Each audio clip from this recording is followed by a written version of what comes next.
Selamünaleyküm Şükriye teyze. Ben Antep'te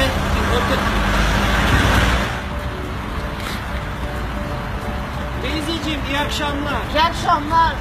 Teyzeciğim Antep Kalesi'ne gitmek istiyorum. Nasıl gidebilirim? Kaleye. He teyzeciğim. Yavrum kaleye şuradan sağa dön. Gene sağa dön. Şu ışığı görüyor musun? Bak Evet. kırmızı yanıyor. Evet teyzeciğim. Oradan sola dön. Evet. Oradan şimdi bak. Oradan dümdüz gideceksin. 4-5 ışık hiç sapma. Sapma, yaşam hastanesinin oraya geldiğin kimi sağa dönme, sola dön. Anladın mı? İyi mi? İyi de. Evet. Aşağıya gittiğin kimi 10 ışık git. 10-15 ışık git. 10-15 ışık gittiğin kimi orada kaleyi sor.